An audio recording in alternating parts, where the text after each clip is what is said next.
everyone. Welcome back to After Hours at Blondie's, where we are joined by a very special, beautiful, talented guest today, Shades of Day. Welcome in. Thanks for having me. Welcome. And we have Mason joining us from Tulum. I have kicked him off of my chair because he fidgets too much, and he's sequestered. We're going back to the opposite chair when I get back. Let's just be honest. Exactly. Yeah. So he'll be back next week, but he's joining us remotely. So apologies if there's an audio delay or talking over. We are managing the vacation time over here is what we're doing elegantly. Always working. Always working. Exactly. Yeah. Yes. So welcome in, everyone. Thank you all for being here. We are going to jump in and get started right away. Shades of Day. Welcome. Let's take you back, all the way back. What is your first memory that you fell in love with music? So I think that it's kind of a thing that, I was thinking about that because I do get that question, and I haven't really known life without music because both of my parents play the trumpet.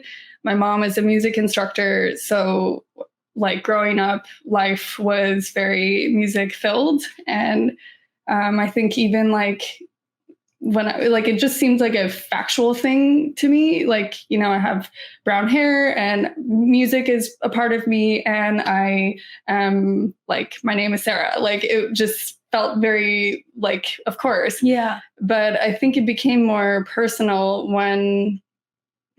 probably when I was doing my undergrad and my master's, kind of in college, when I was running a lot. And I would just because when I first started running a lot, that was in Nebraska. And so that was in Nebraska, the music, what people are into is more bassy, more kind of drum on the drum and bass side. People like Odessa,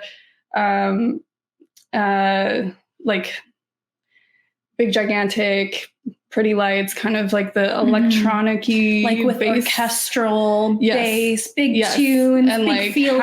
Half-timey kind of, but still melodic. And so I was really into that stuff, and that's what I really started listening to at the beginning. And when you're running, and that's you have all these endorphins, and you're just oh, this is amazing. Yeah. So you feel it. Yeah. So that was the personal part of when that became a love and a passion for me. Mm-hmm. And then it started getting a lot more housey. And it was funny because then as I continued through school and kept running and stuff, running was kind of my break from everything. And so it was I started going in the housey direction, but I didn't know I was listening to house music. And then someone was oh, so do you like house music? And I'm what is house music? Explain. It's like when older people call every kind of electronic music techno. Yes. Oh, right. Yes. Listen to that techno. Yeah.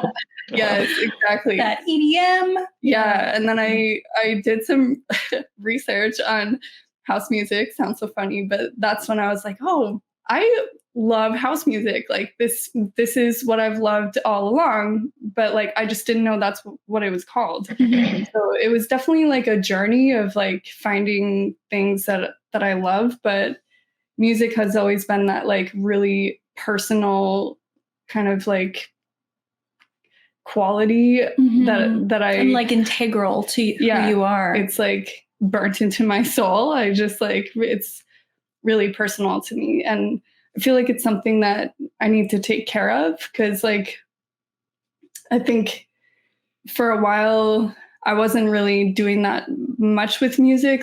Growing up, I was in band and I played instruments and blah, blah, blah. But then I was okay, band is for nerdy people and I don't want to do that. And so then I didn't do anything with music, and it made me really sad. It's you need to take care of that part of you. It's really special. So, nurture it, grow it, feed it, love it. Yeah. So absolutely. So that was kind of, it's not a specific moment in time, but it's more of a a whole journey through it. Yeah. So what instruments did you play in band then? So since my parents both played the trumpet, I of course had to play the trumpet. Of course. So I started on trumpet, and then I played the French horn for a while. That's the one where it's like you see it on like Christmas trees and stuff. It's like very swirly and then very it has circular.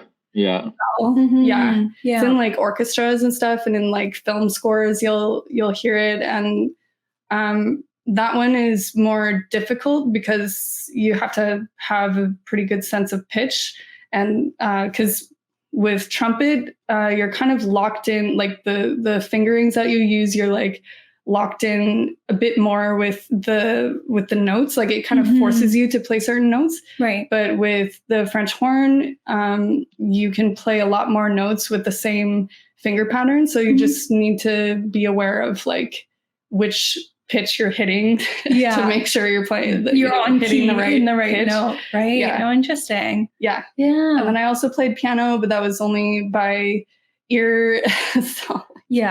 So yeah, most of the stuff, like I've been relying heavily on my ear, and it got to the point where my band director was like mad at me. Like my mom would get mad at me, and I would like purposely screw up, like when you're in band, you need to sight read things. So that's like when you get a piece of music and you've never seen it before, and you just have to like read it and translate it to music, and immediately without like learning the program first. And it's very technical, but like it was so easy for me to just like hear someone else play the pitches and the rhythms, and so then I would just copy them. And I would purposely screw up trying to read this for the first time, and my mom would be like, no, it's like this, and she would play it for me, and then I'd be like, oh, okay, I know how to play this. That's kind of how I got. That's just how you learned it. Right. Interesting. So I kind of handicapped myself a bit because I really didn't. I could have learned a lot more on the technical side, but I kind of just like refused to. I mean, you're a kid, you're going through school, you're gonna rebel against things. And especially when your parents are like, you gotta learn this. And like, I don't want to. Yeah, the worst way to get a child to learn something is to tell them they've got to learn something. Exactly. It's like if they just see you killing it and you don't say anything, they'll probably want to copy you. But if you're like, oh well, this is what you got to do now. Well, not exactly what you think is going to happen. Little rebels over here. Yeah. Especially once you're a teenager, you're actually supposed to rebel. That's like, it's genetically programmed into everybody, especially girls actually, to rebel from home. And it's like that's why that teenage years are so turbulent with parents. It's because like you're supposed to find your tribe that's outside of your family, so you don't have incestual children. That's so funny. That's actually true. It's actually true. Okay, well, you're not doing anything wrong. You ended up exactly where you're supposed to be. There we go. Interesting. Yeah. Okay, so you grew up in Nebraska. Yes. Yeah. Okay. We live in Vancouver now. It is a suburban. It is crazy busy. Where is Nebraska bigger than Vancouver? That's a state, is it not? So Nebraska is a state. It's right in the center of the states. If you draw an X over the states, it's like right where the lines meet. We have everyone's always like, oh, you have a lot of mountains there. No, it's like straight up cornfields and like quite a lot of agriculture. But we do have the biggest city there is called Omaha. And I grew up on like the suburban, almost rural edge of Omaha. And so, like, I don't know, it's very different. I guess I could talk about so many different things, but like the journey of coming to Vancouver was kind of like, there were a couple steps in there that, of course, because I did my undergrad in like all my school and my undergrad in Nebraska. And then I did my master's in Montreal. So I moved there, and that was kind of a nice, like Montreal is a big city, but it's like a kind city. Like it's kind to you. It won't just like totally like feed you to the wolves. Yeah. Here's $10,000 in rent. Go have fun. Exactly. Yeah. And then after that, I moved to New York for a year, and that was a full on like New York will Hustle eat you and up bustle. if you don't love it. So like that was Brooklyn, yeah, New York. Yeah. So then after like the biggest city in the world, so yeah. Oh, and Brooklyn is tough too. I mean, I lived in like Williamsburg, which is like the also kindest to like hipsteriest part of Brooklyn, but yeah. So worked in Manhattan, lived in Brooklyn, and then I came here, and yeah, I was like, so in New York, I was like surrounded by all this house music, and it was just kind of by default, everyone loved listening to house music, and that was so different from Nebraska because like in Nebraska, by default, almost everyone loves listening to country or kind of like, I guess, bluegrassy stuff, which I enjoy.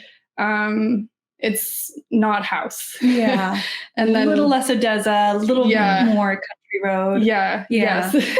Yeah. So New York was I was feeling really inspired. And then coming here, I was like, oh my gosh, where is everyone? I came where here. Where are my people? Yeah. I was like, oh my God. I cried when I first got here. Like I moved here because I was offered a job here for architecture, but so like architecture has been taking me around to all these different cities, and then I've kind of been doing music on the side in all of these places. But I was so happy to find the underground scene here. It was just like so beautiful. Yeah, I tell everybody this: we're hidden.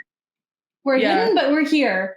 And you kind of have to dig for us a little bit. But once you find one person, then it's a whole network of just amazing people who all support each other and have great music and everything like that. Yeah, and they're all passionate about their craft. Like they just want to do something special and like be together and share this experience together. It's so cool. Yeah. So architecture has taken you every single place. Did you go to school for architecture? Yep. So you're architectural designer right now. Yes. Very cool. Yes. I all I need to do is take my exams, and then I can legally call myself an architect. But as of now, I can only call myself an architectural designer, but I do everything an architect does. I just don't stamp the drawings myself. The final approval. Yeah. Making a building. Yeah. Interesting. And I hear you have a really big passion for it. Yes, I do. What is I've never been in that world. What is your favorite parts about it? That is a good question. I think when I was in school, I had different parts about architecture that inspired me. And then on the side of practice, I have my favorite parts. But in school, I really loved architecture theory. It's like all the beautiful stuff that you read about, and like, what makes a building, like what makes good architecture good. And it's everything from like art history to like theorists that write about phenomenology and like the senses, like how you experience space, and like the quality of light and the quality of materials, and like all of these really beautiful things that like make you really excited about architecture. And then I loved school. I adored school. It was so much fun. Yeah. I thought about getting a PhD, and I still might want to teach architecture someday, but like, we'll see about that. Once upon a time. Yeah. But then I actually didn't even know if I wanted to practice architecture. And thank goodness I did, because I wouldn't have come to Vancouver, or I wouldn't have gone to New York, which would have affected my musical experiences. But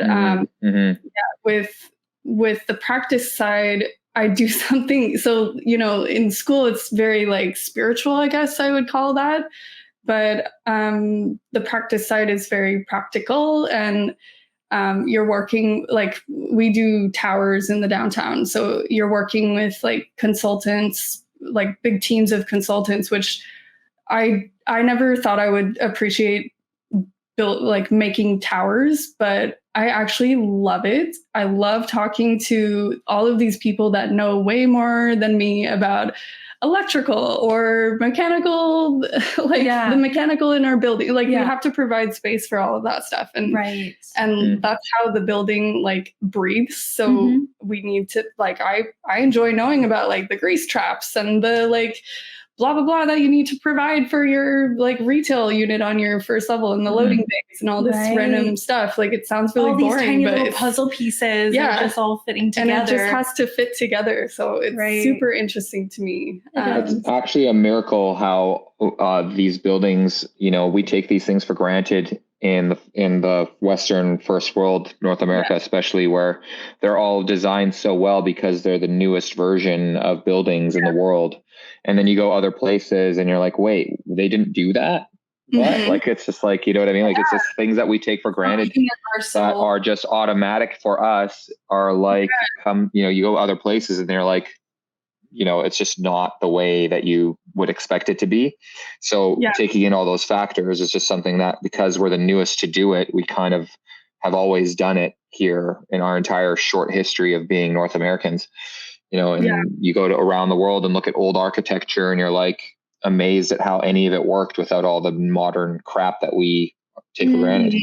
Technology. Yeah. For like, sure. Often the older architecture was a bit overbuilt because they couldn't, you know, whittle down they couldn't figure out how much steel you actually need for X, Y, Z amount of load for your building. But it's really amazing. Like, you're right. Cause in other countries where they don't have as many resources, they don't have like entire firms that will do like wind analysis and like earthquake, like seismic analysis and all this stuff to test like to the limit what you actually need to provide. And it's really amazing to be a part of this whole process. So the miracle of modern civilization. It's you guys. It's technology. Yeah, absolutely. You don't think twice about it. I grew up in downtown Vancouver. I'm like, buildings are just a thing. They're just here. They're just normal. Everybody does this, but really, it's true. I mean, most people don't care about that stuff, so I get it. Yeah, but no, it's to think about it deeper is very fascinating. Yeah, it's an art form in itself. Yeah, it's interesting. Yeah, very cool. So it's taken around to all these different places. Your first stop out of Nebraska was Montreal. Yeah. How did you find the musical scene there? I, funny enough, didn't really go out and experience that much music in Montreal, and I wish I would have. I've never been to Stereo. I wish I would have gone. Like, but I went to all these little cool, like weird bars that had local DJs, and that was really interesting. Like, it gave me an idea for like this kind of the grit of the scene, and you know.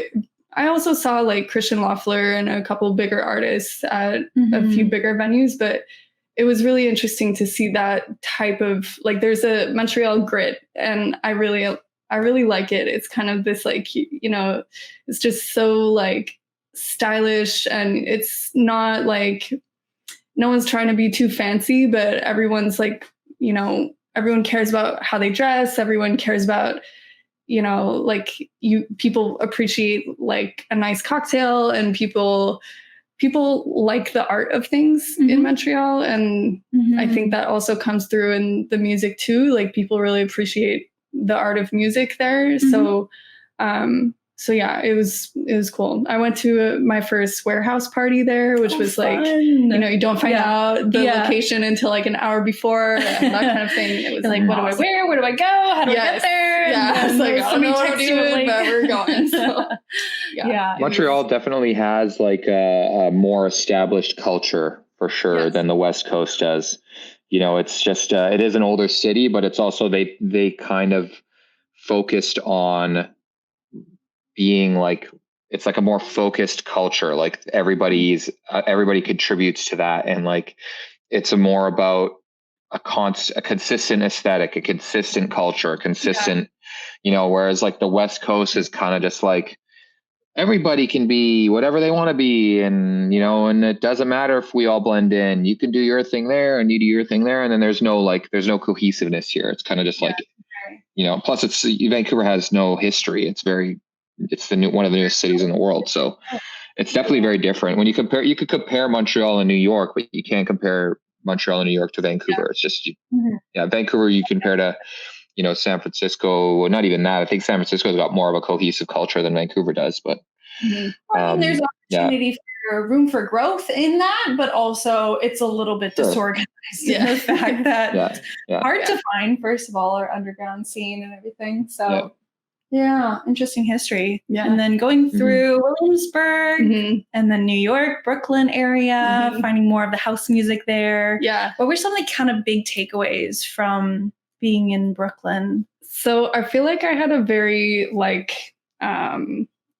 narrow view of Brooklyn, probably because when I was there, I was living with one of my friends from my master's, and I ended up living with him and his other friend who were DJs. So that's where it first started kind of happening, because I was interested in DJing, but I was actually more interested in producing music. So I started doing that. And then I was like, oh, there's also mixing music, which I was trying to figure out the difference. And then I started living with these two friends. And one of my friend from Montreal, who I was living with in New York, he was from Spain. He was half Spanish, half Moroccan. And then his friend was Nigerian. And his friend, they are some of the coolest people I have ever met. They had friends that are way cooler than me. And the Nigerian friend, he was really into Afro house. He was into a lot of house, but he was really into Afro house. And that's where I first just absolutely fell in love with this energy. Oh my God. It's so much energy that Afro house can bring. And it's so freaking groovy. And I don't know, I felt really, probably if I were to listen to that kind of before that time, I would feel kind of out of place or weird that maybe it's not part of my culture that I grew up with. So I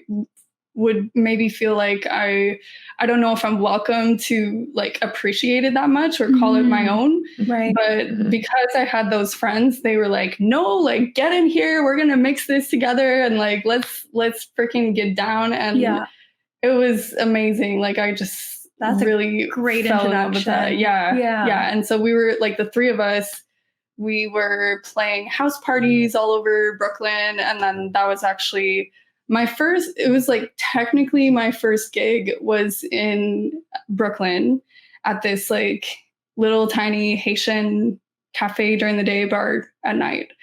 Roughly what year is this? That was 2019. Oh yeah. Okay. Yeah. So, and yeah, I feel like that was New York has this kind of culture of inflated confidence, but it really gets you places. There's something to be said about having being overconfident about something, and then it can take you far. And I feel because I was there with my friend and he was yo, I got us a gig, we're doing this, and I was I have no idea what I'm doing, but okay, let's give it a shot, see how it goes. Okay. And I felt I just had a little too much confidence and I was underprepared. But my first gig in Vancouver was sort of the opposite, where I was so afraid of this, but I was a little bit probably overprepared looking back, but I was lacking confidence. So it's funny how technically my first two gigs in both places were very different and taught me very different Which things. one would you say was better? Oh, well, I think I always like to feel over prepared for something. It helps when you're prepared, it helps. Totally. Yeah. And I don't know, just the first gig that I had in Vancouver was really, really magical. It was very special. It was after I was closing after Jordan Gill, and it was the first time I was playing like I had been hearing like, oh, Jordan Gill, he goes really hard, so you better like bring the energy. And I was like, oh shit, okay. So I was like, oh my god, yeah. So I was. And roughly when was this? That was 2022 May of 2022. Yeah. Yeah. So this was before the city really started to embrace progressive. 2022, yes. I think it started to embrace progressive. Yeah, well, like 20. It's starting to. Yeah, it was like, but like now it's all over the place in Vancouver. But before it was like, you know, like Jordan Gill there was Jordan Gill and maybe Brain, and that was it, and Zeta. Yeah, and that was it. Like, yeah, very few. Yeah, that's funny because like because some of my best friends are Danish and Matthew. He goes by Matamus, and all of us are prog heads. We freaking adore progressive, and like that was. So I felt like I was around it a lot, and I just found myself around progressive. So I probably have a skewed like view of how the progressive scene was up and coming. Like that was. Sure, yeah. I was entering the scene kind of like as it was starting to grow. Yeah. So, but definitely. Yeah. Because before that, like in the pandemic, it was a lot of deep house, deep tech, and then slowly. Because these players, Zeta, Jordan Gill, and a couple other people, Bryn, were so good at it. Yeah. Everybody's like, wait a second, we've been sleeping on this for so long.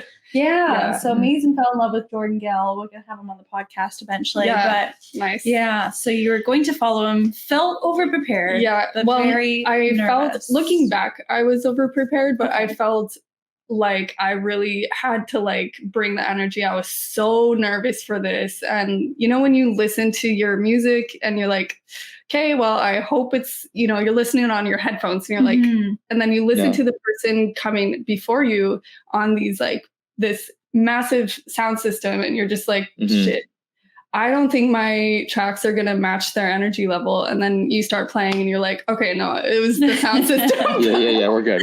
Yeah, like it was fine. But like this event was so special because it was at Levels XS, and at that venue the lights shine on everyone's faces, so you can like compare those lights are super cool. Yeah, compared to, let's say, Gorg-o-mish, where you can't see people's faces very well, but like there I could see everyone and everyone's looking at me, and like you can just see their expressions, and like that was something I had never felt before or like seen. And then I kid you not, at the end of the show, it was like my last track and everyone starts chanting Shades of Day. And I was like, oh my God, I'm going to cry. Let's go.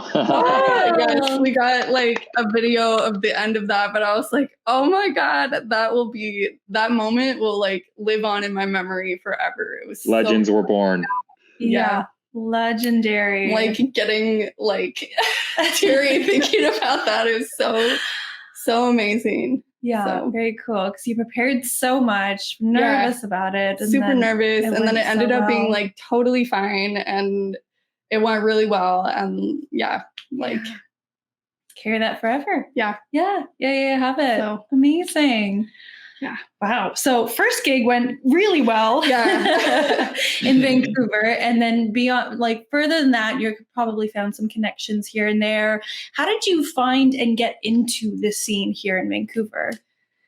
So I think I have Twitch to thank for that, because I had started my Twitch channel. I really didn't know what I was doing on Twitch when I first started. And I was doing like 1 hour sets once a week. Okay. It's like, oh, no one's watching. Why can't they find me? Yeah, I was like calling up my friends, like, hey, I'm live right now. Can you watch? Can you just go on for a game? Yeah. So I get my 3 viewers on your screen in the background while you work or whatever. Yeah. So for people who don't know Twitch, the longer sets, the better. And that's how you get the viewership, because then you kind of raise in the rankings of little Twitch world. And even the music scene is smaller than the whole rest of the Twitch. So you have to be on there for longer and just wait it out. Yeah, exactly. Wait for the people to find you. Yeah. So it took me a while to figure that out, because like none of my friends knew Twitch. And when I moved here, I didn't know, I guess like, I didn't know anyone. Except for my best friend moved here like at the same time as me, and we started living together. But other than that, I didn't know anybody in the city, and like I was just like, okay, we're gonna meet some people.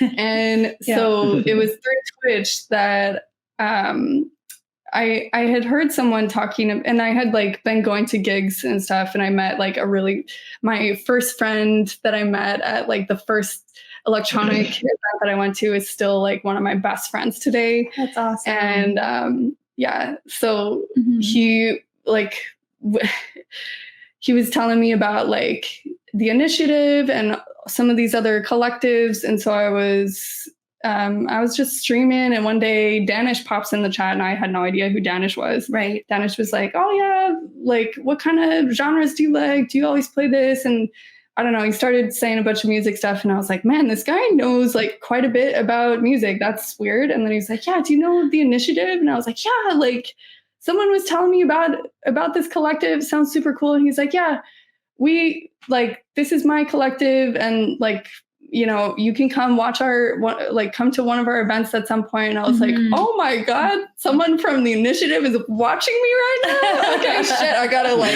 really do well. Put on my outfit. Let's get there. Yeah. So, very cool. We just had Henry on last episode or 2 episodes ago. Yeah. Yeah, there's so much talent in the initiative as a collective. It's so impressive. But so I went to their gig that they had in Stanley Park, and I met Danish for the first time, and it's so funny now because that's where I met him for the first time too.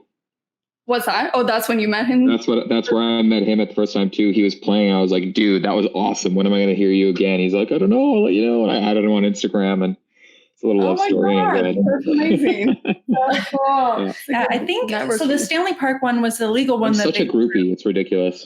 I don't think it was legal because the police came at the end. Oh, okay. After they had cleaned everything up. So if you want the backstory behind that one, watch his episode. Yeah. But that's where a lot of people got connected. So you met Danish there. Yes. Very met cool. Danish there, and then Danish kind of started, because I thought he was going to be like, I'll teach you some things. But he was like, no, you should like play with us. And I'm like, okay. Yeah. So he starts kind of introducing me to some people. And then the gig for Levels, that's when I don't know how it all worked, but I started getting like recommended to other people. So someone found me on Instagram, like maybe through Twitch or something, I don't know. And they just messaged me on Instagram, and then they were like, yeah, we see you play progressive, and we wanted to invite you to close for Jordan Gill. And so that event organizer is now one of my best friends, along with Danish. So, nice. And so like some of us, I don't know, it was quite a lot of like, my name was getting passed around, because that's kind of what happened with Gorg-o-mish as well. I actually didn't know, you know, everyone hears about Gorg-o-mish. Everybody wants to play there. And of course, like, you know, it was when was this? It was like 2022 in August. So that was like the first year that I was playing in Vancouver, and my birthday is August 11th. On like a week before my birthday, Graham texted me, and he was like, well, so want to play August 12th? And I'm like, are you kidding me? This is like the best birthday gift ever. 100%.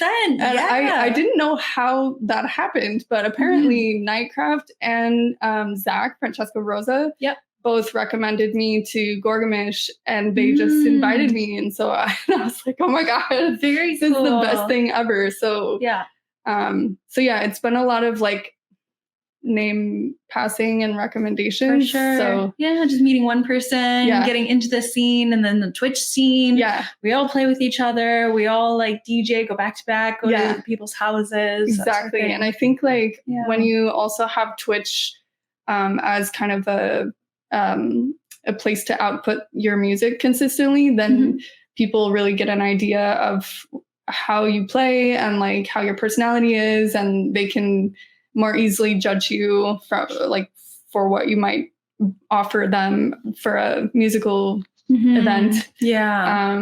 Based Especially if on you're not regularly putting out sets on SoundCloud or something like that. yeah. Exactly. Like Which would be the alternative way to do that, I guess. Yeah. If you don't have Twitch, have SoundCloud. But I feel like I agree with you. Twitch is a way that you can showcase a performance. You know, you can really like, there is an element to it. We were just saying this before, where it's like, it's not necessarily about your musical performance. It is more of like connecting to your audience and connecting to the community, and then pairing that with, but you can also use it as, you know, musical performance as well too. Yeah. So talk me through kind of growing Twitch. And so you're saying at first you're kind of doing an hour-long set, not really sure why people weren't. That was a journey. Yeah, tell us, walk us through, because Twitch is a wild ride. Own animal for sure. Labor of love at the beginning. It's still a labor of love. like the tech issues are a labor of love, but the community, I think, like after I started watching other people and how they conducted themselves on Twitch, and I was like, okay, so, and you know, they're going for like 8 hours and like 24 hours, and I'm just like, okay, well, I can't do that. The sub-marathon streams, you're just like, am I supposed to be doing that right now? Yeah. And I was like, okay, so I can do 3, and I was trying to pay attention to their schedule. Oh, and I listened to some, it's kind of nerdy, but I listened to some like podcasts on Spotify for how to grow your Twitch. So it was coming from a gamer, I think. It wasn't a musician, but it was helpful for the kind of business or, you know, the growing your stream. And then it was, I think, getting over the hump of affiliate is really important, because that's like, I remember going from 0 to, I remember struggling for 50 followers on Twitch. That was like a hard thing for me to do. And I was like, Mom, can you like sign up here? Oh no, you're an MLM. You're an MLM now. Can you make an account for your dog too? Yeah. Like, please follow How many me. emails do you have? Can you make one for all of them? Yeah. So, that was a rough time, but like, I think there's a hump to get over. And once you get over that hump, then your Twitch kind of helps you, especially if you're streaming longer hours, then it puts you on the front page of things. And then you start meeting more people. And like, especially on the Vancouver time zone, it's easy to get rates from the rest of North America, because everyone's wrapping up their stream and then dumping all their viewers. So it ends up being a very convenient time to stream and be rated. So that was, I think like it really just, beyond that, it really just takes like, there are many days when like when I was trying to grow my stream where I was like, man, I really don't have the energy to put towards streaming right now, but I'm going to do it anyway. And I'm going to put my happy face on. And like, then once you see all of your friends in the chat, then, and you know, the people, your freaking fam who are there like every stream supporting you, and you're just like, okay, I don't care. Like, I forgot about how I was feeling before. Between the full-time job, your real life, real gigs, and then getting on Twitch seems like the last thing that you want to do sometimes. Especially Wednesdays where it's like a full day of work, and then my brain is just really fried, and then I'm like immediately starting a 3-hour stream for the rest of the evening, and then waking up for work again. Those are a bit rough sometimes, but you know, when you're actually streaming, I just like forget about I'm like totally in the zone and like in my Twitch world, so it doesn't, because they give you energy, they energize you, and they're honestly, some of them are more consistent than I am, you know. They'll show up first and I'll be like, okay, I know. One of my mods was like, hey, I was 30 minutes late, and he was like, hey, are you streaming today? And I'm like, I'm coming. Shout out to the mods on Twitch, because they're the best. Hold Twitch together. They hold me together. Yeah. Oh my goodness. Oh, they're the best. They deserve a lot in life. For sure. Absolutely. All the credit to them. Shout out mods. Yeah. Yeah. Big love to the mods. But yeah, that's also a good point about consistency, that with Twitch, it's like crucial to be consistent. And even with the time that you're starting, like in order to grow your stream, you have to be consistent, and just like at least twice a week, 3 times a week is a good amount to stream. And then just like as long as you can stream, that's always going to help. Longer the better. 28 hours. Let's go. Yeah. Oof. Jeez. Yeah. No, I feel you. It's a journey. I feel like it's an uphill battle of love, but then once you're in it, and they just energize you and have so much fun. Yeah.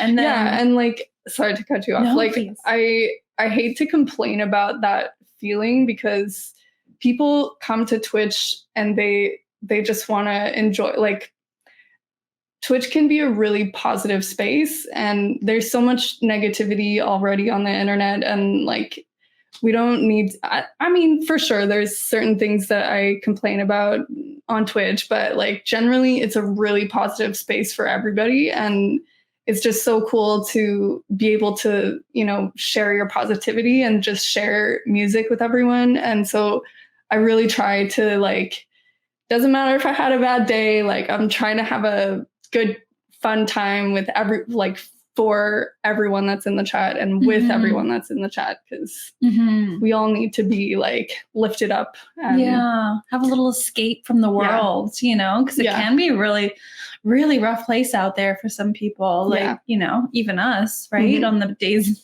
that don't go as well as we wanted to. But then just kind of escaping into that. Do you find that there's like, as a female streamer, that there's that aspect of the weirdos that keep popping up, or has it gotten, like, as you've gone there longer, it's kind of ironed itself out a little more?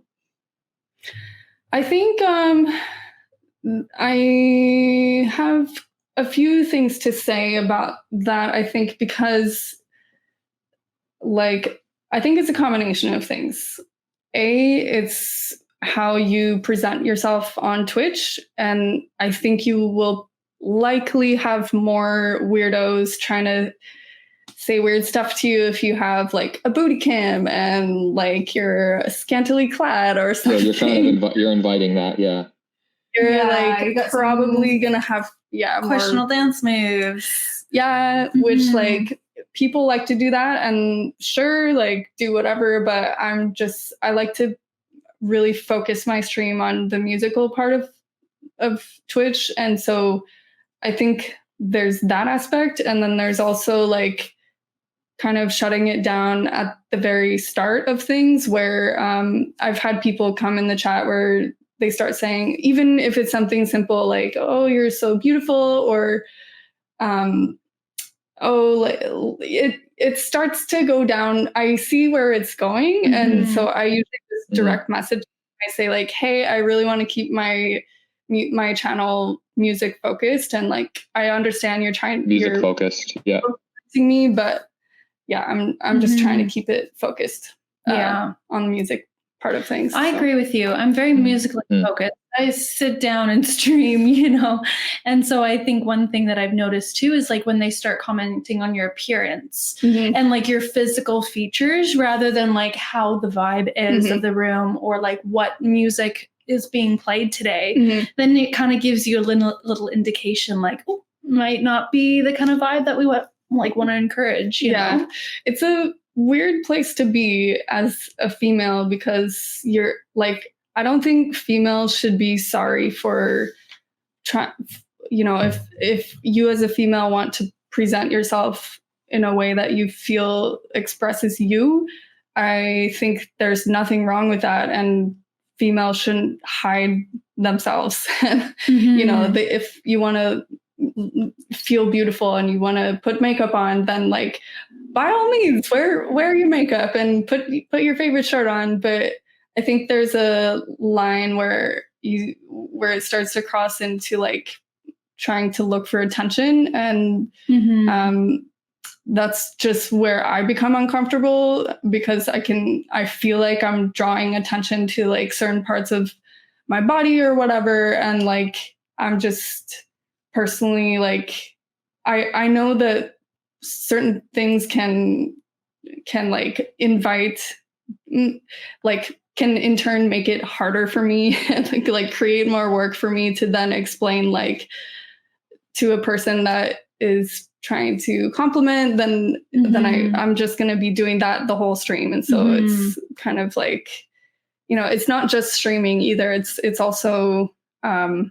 in real life when you're doing gigs. And, you know, I like to wear fun outfits and like. Absolutely. When I'm at a gig, cuter the better. Yeah. You know, I've got my little dress on. I got my little hair did. You know, I want to feel fun and cute and confident up there too. Yeah. And then, but so then it's a weird balance of like, you know, trying like. I think the boundary thing is one thing that you kind of touched on. And I think that's really good to have, is like acknowledging it and thanking them, and then kind of redirecting them as well. Like, there's a boundary in place here, and we want to be focusing on the music kind of thing. Exactly. I think that's the issue with Twitch or any other online community, is that there can be that lack of boundaries that makes people feel like it's easier to get away with behavior that they wouldn't necessarily be able to in person, where consequences can be immediate and, you know, forthcoming.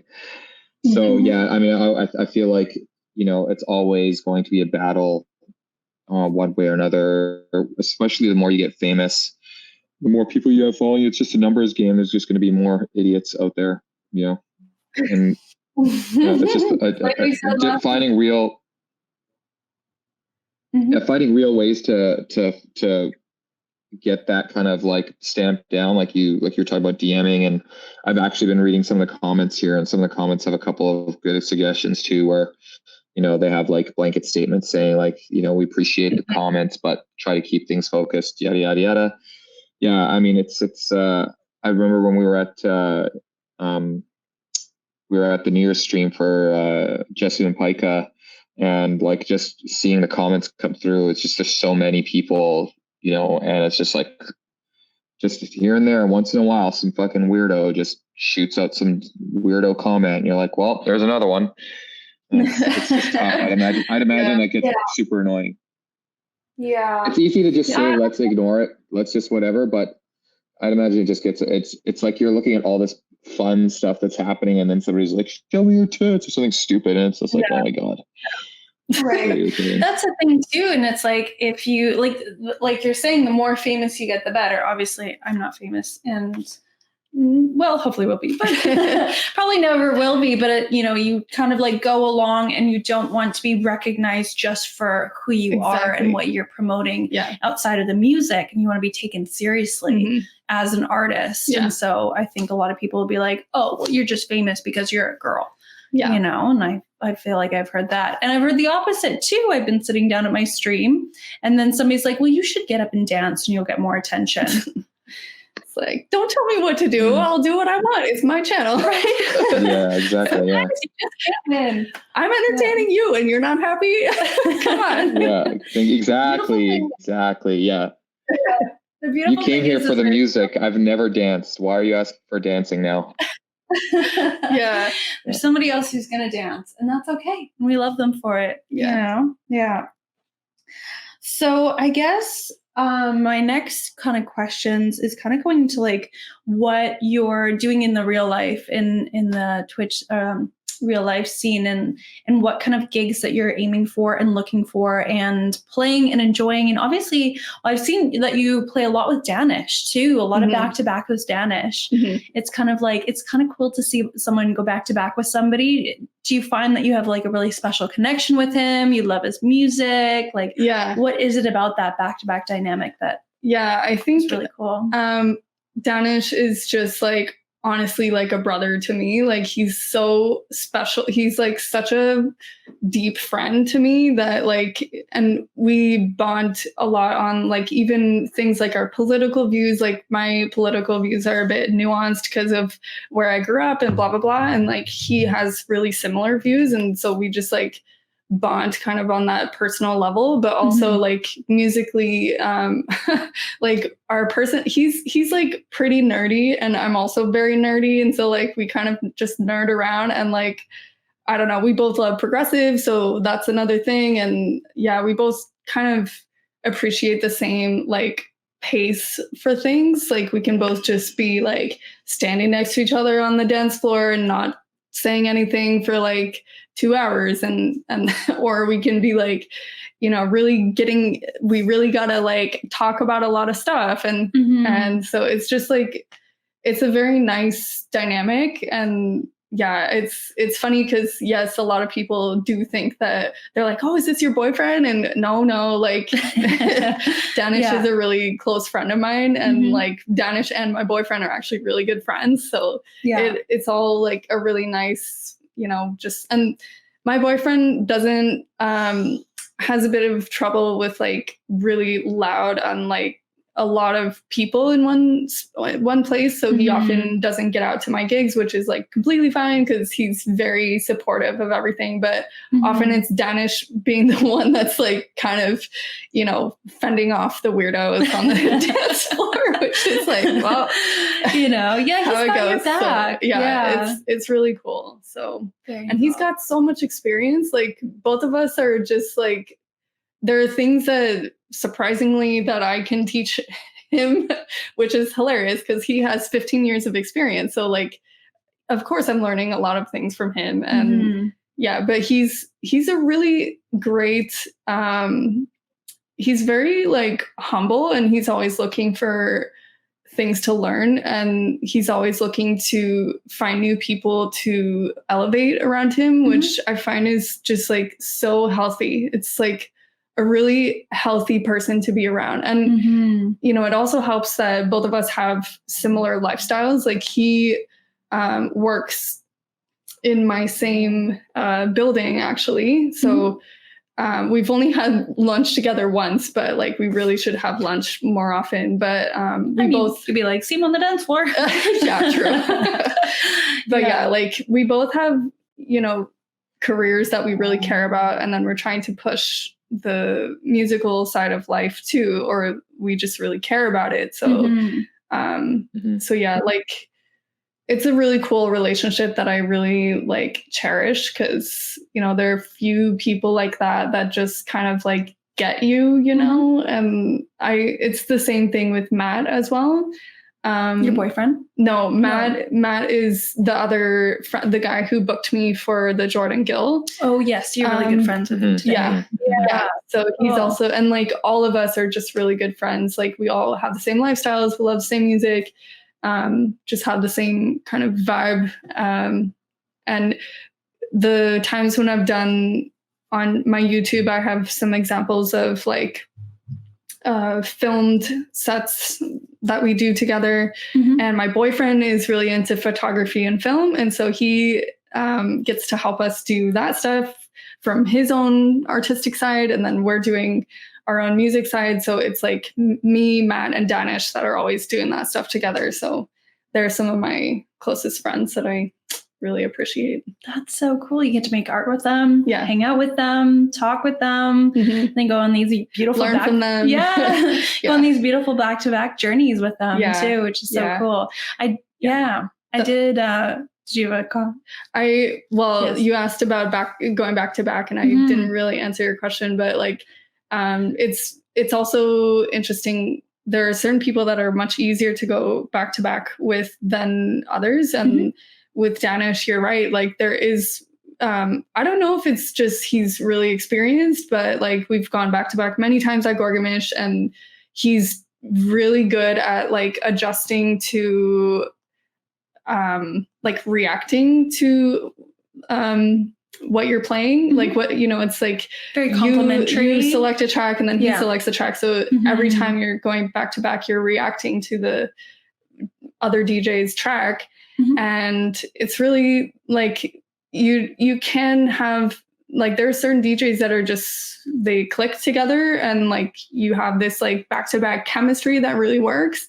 And yeah, I find that with Danish it's so easy to go back-to-back with him. So it's just like, and actually I think he was the first person that I went back-to-back with. So there you go. Maybe I just learned the Danish style of back-to-back and and it all worked out from there. Yeah, exactly. Yeah. That's very cool. Yeah. Let me see. I think we have a question. Do we have a question out there?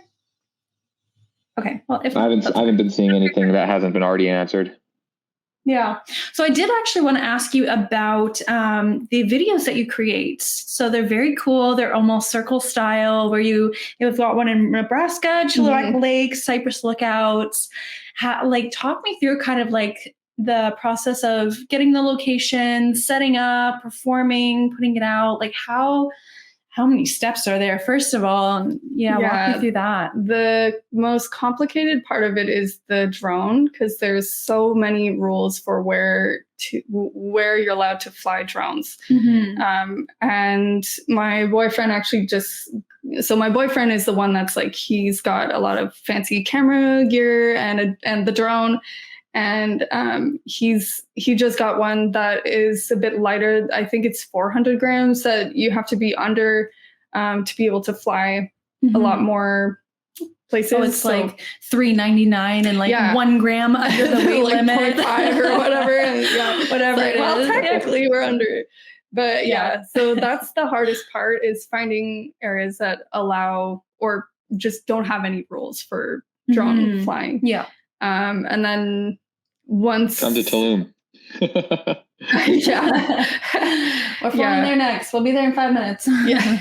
Yeah. And then after that, it's kind of just like, it is complicated trying like bringing all of the shit. It's like, it's so much stuff, and like the table. And actually I just got this generator. Remember how I said I was nerdy, but like I got this battery pack last year that's like this by this, and it's like fully lithium battery. It's the equivalent of a 2,000 watt generator, so you can plug in all your stuff, play. Like I had loudspeaker, 2 speakers, like monitors, 2 XDJs, mixer, and a couple other things plugged in, and we were able to go no problem for 4 hours, and we still had like the 40% left over or something. So this thing is a beast. It's so cool. And the power is pretty key for finding where to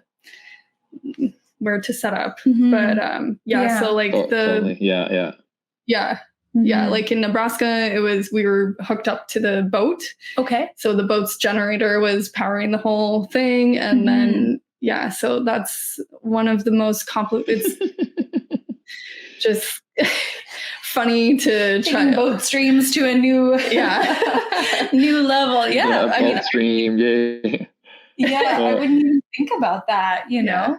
But I guess that's a really key element to it. And then filming everything. Do you prepare all your music ahead of time, or do you? Yep. I have an idea of the location, and then I usually select or buy tracks that are specifically for that location, and then I'll just run through it, and then I'm the person that gets to do all the video editing, and been taking like it takes so much time. I feel you. There must be some. Well, how many cameras do you usually go with? Well, so we just did a new one. That hasn't come out yet, but it's coming. Make sure you follow her YouTube channel. It is beautiful. It needs to blow up, so go there.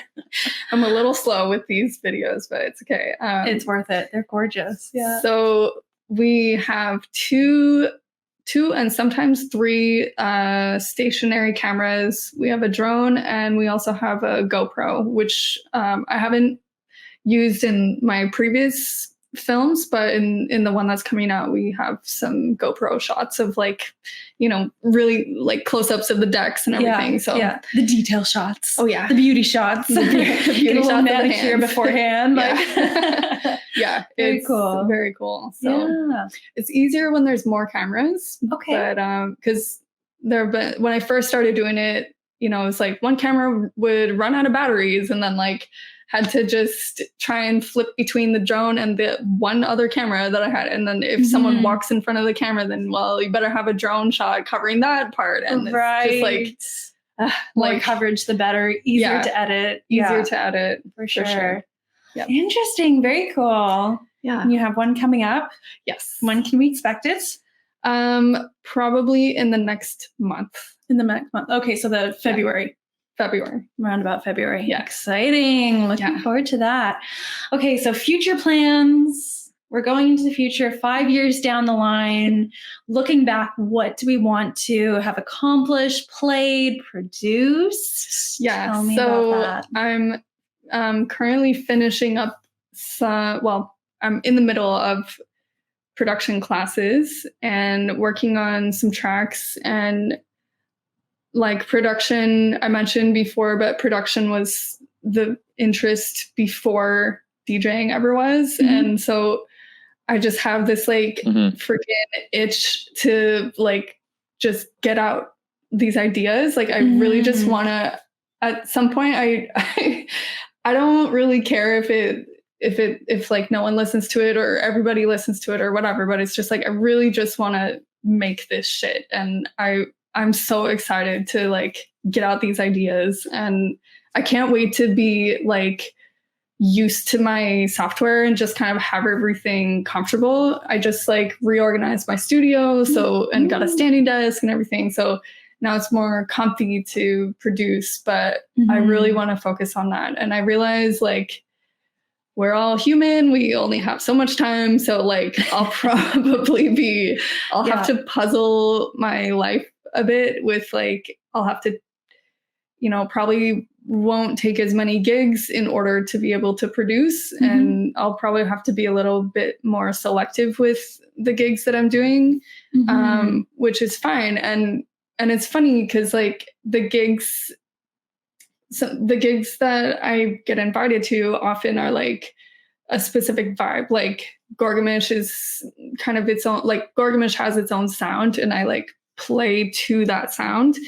And you know, there's an event I'm doing, it's a blueprint event. Hannah is coming to Vancouver January 26th. So that'll be different, like a bit different and like very specific to that, you know. So it's like every gig you play is a bit different, and every gig you have kind of like shapes you as an artist, and like it shapes what you find, what type of music you find, and what you like to listen to, and what you find yourself listening to a lot. And so it just like, because I've played a lot at Gorg-o-mish, like that's where I cut my teeth, and that's where like I feel like I'm just drawn to that kind of music now, because I'm like, oh, that would go down so well in Gorg-o-mish. And like, you know, I'm kind of automatically drawn to that type of sound anyway, and I find myself like oriented toward producing that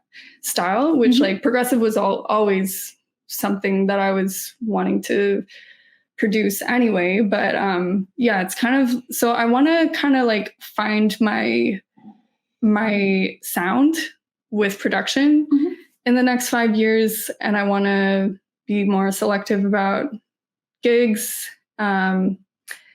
And yeah, I'm kind of just down for the ride. I need to probably, like, I'm gonna have to keep just doing everything like architecture, Twitch, gigs, everything like all at once, and keep this very delicate balance going, and just like maybe I'll quit, like maybe I'll go full-time DJ for like 2 years, or maybe I'll do like 5 more years of DJing, and then I'll have kids and be like, okay, well, I can't DJ anymore. That's your life. You never know what things will take you too. I feel like very much in the way like of that, having the full-time job, having the Twitch channel, having the producing desires, and this, like, it's just like everything crawls forward, and you get a win in this one, and then a win in this one falls behind. You're kind of just keeping everything on an even playing field. Yeah, fair enough. And I guess this sounds like within progressive, I feel like like there's so many kind of like even subgenres of that.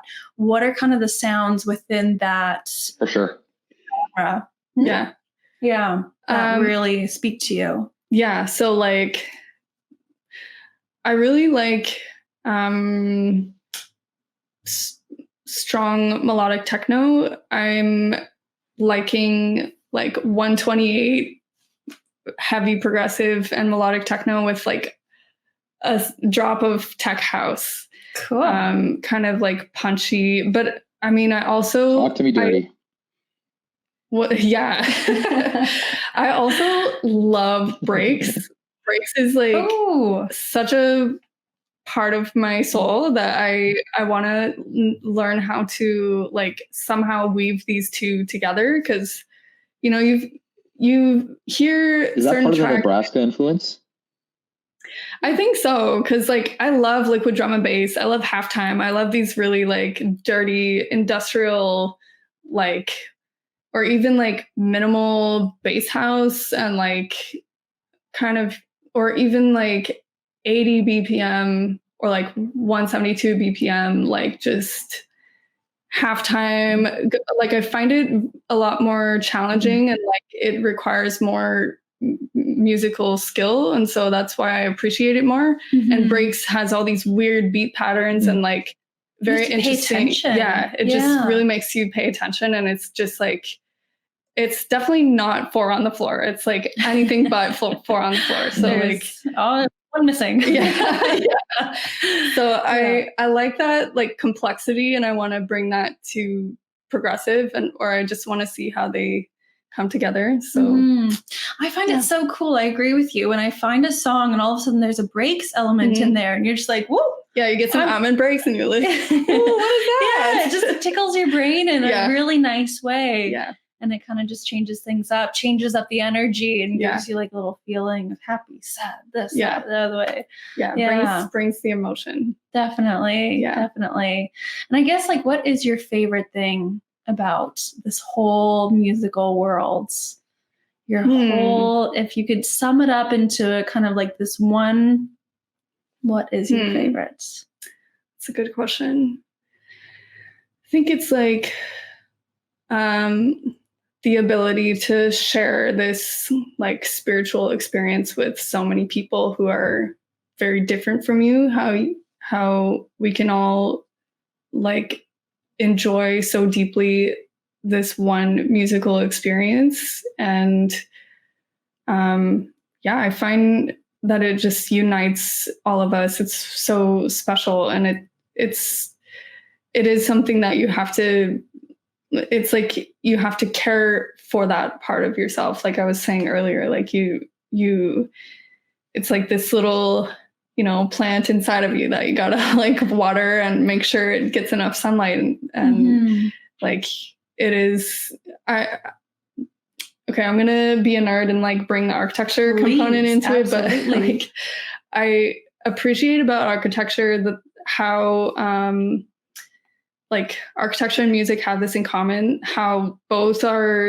they have like an element of rigor, but they also are like playful and kind of mystic. They have this sort of like mysticism about them. And I love that like dichotomy working together, how they both bring these like two extremes, and they're kind of like yin and yanging together. Like, music has a really like heavy technical component, but it also has this really like magical, mystical part of the experiential side of things, which is so beautiful. And you have to like, it can be used, it can be a part of you, it can be like a verb, it can be like a noun, it's so many different things. Like a shapeshifter in a way. Yeah. And it's like in a world where everything is so empirical and you have to like, do your wind analysis on your building and, come up with certain numbers. I really appreciate how people can respect music and still like be willing to pay money to see good music. And like, imagine if someone had never heard music before. Like imagine trying to explain what music is to someone in today's day and age where you're like, you know, oh, it's this thing that you feel and you also listen and it just makes you feel like this. And like they would probably think you're crazy. And like, oh, and there's no instruments. Wait, what? Yeah. They'd be like, can you draw it for me? And you'd be like, okay, there's a little spinny wheel. Yeah. But it's just an electronic screen. Yeah. Like it's this. You know, to be honest, it'd be difficult to explain music to somebody that's never heard music before without involving a religious ceremony as an explanation. So if they didn't know religion, they didn't know music. And I mean, that's obviously, these are alien concepts because the universal language of music has been tried and tested, I think. And if I think aliens invaded our planet, they would understand what was music and what wasn't, you know?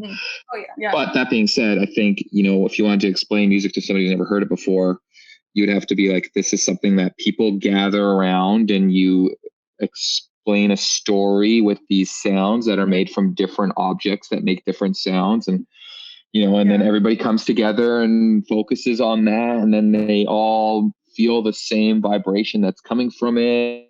And then we all kind of are synchronizing in this way. It's like, you know, it's just the ceremony of it is kind of a key to explaining something that's, you know, completely auditory, you know, and it's like, Yeah, that's a good point. Fascinating. Yeah. Interesting. Well, we got some great questions in the chat. I'm not sure if you want to go in that direction. Yeah, absolutely. I would love to. I've been skimming through them already, so I'm not going to start in any particular order, but somebody wanted us to know what is the name, how'd the name Shades of Day come to play? Oh, great question. So I was trying to think of something that touched on my two passions in life, architecture and music. And I really love how both architecture and music can shift your perception of both space and time, and how, you know, it can orient you, but it can also carry you away in a fantasy land. Like both architecture and music can do that.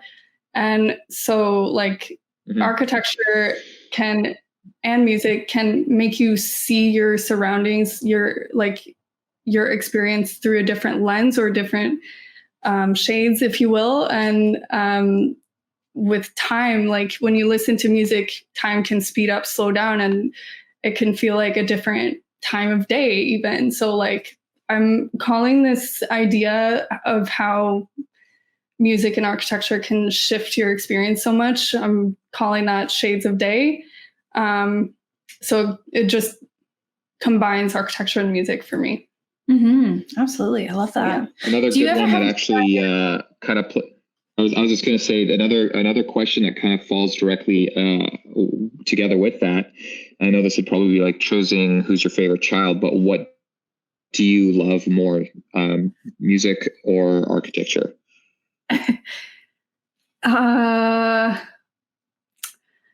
I don't know if I could choose, because architecture is my occupation and I have a different relationship with architecture than with music. And like, you know, architecture, I depend on it for eating and having a house over our head in Vancouver.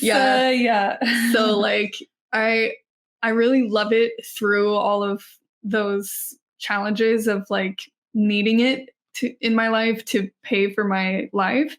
And music is so special to me. It's always like a break from the rest of life. And it always brings me, like, fills me up. So I would have a better idea of probably which one I could choose if I were to reverse and do music for my job and then do architecture as like a fun and see thing how on you the felt side. about it. Yeah. But it's hard. Would you do architecture for free if you didn't have to worry about money? Oh, I would probably read a lot about architecture. I don't know if I don't think I would do less Yeah. wind practice analysis, architecture, more philosophy. More philosophy. Yeah. that's more real estate appreciation per se. Yeah. Yeah. Oh my God, I've seen some places in Tulum that would blow your mind. But anyway, that's another topic. Oh, that'd be cool.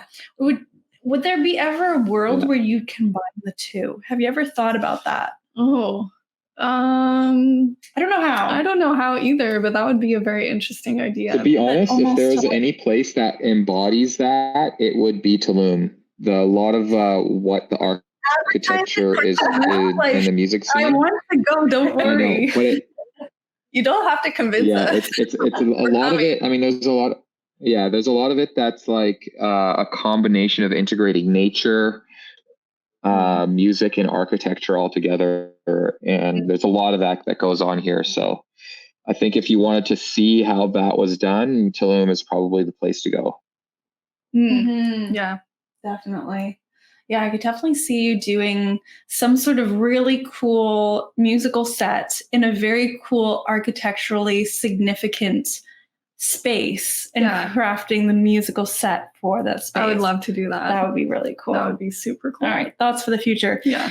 Do you have, I saw one question that, do you have a space that you want to DJ? Where's your next YouTube set in the outdoors? You don't have to give away the actual location, but like kind of vibe. Actually, or- I can't. I will give away the location because I did air one of the videos on my Twitch channel already. So some people may have seen it, but it's a place called Artist Point, and it's in Washington. Mhm. It's on the north side of Mount Baker. So it's like very close to the North Cascades National Park. Mhm.